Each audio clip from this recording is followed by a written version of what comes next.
Workers 25 to 54 years old accounted for 63% of the state's work-related fatalities in 2021. That is compared to the 57% of the on-job fatalities nationally. So that should definitely tell you that when we want to put our children in these spaces, there are some dangerous effects from that could lead to fatalities. Today we became mobilized in order to prevent the child labor rollbacks that our current GOP in Iowa as well as Nebraska are trying to pass through and reduce the laws so that they can legally put children in more dangerous situations.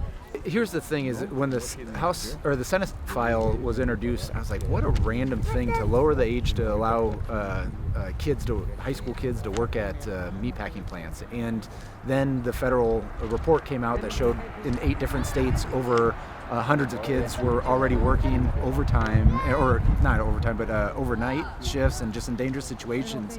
And I was just like, oh, this is a precursor. So you kind of wonder, like, who's making some of these laws. It's not like people, their constituents are asking for them. This is multinational corporations that are trying to change where we're at with workforce, especially the workforce shortage. And I don't feel that lowering our standards, lowering age of kids that can work in these is a solution.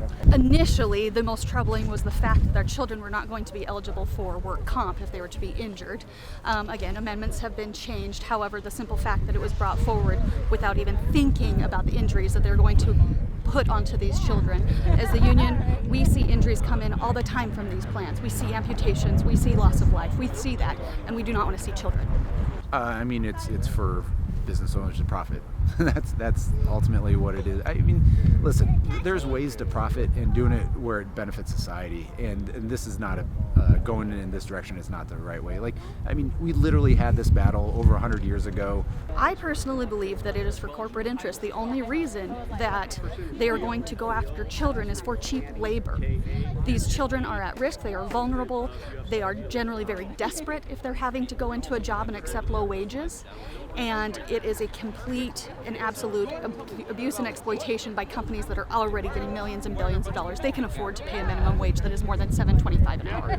And ring a bell for every single name of a worker that has been killed in the state of Iowa on the job.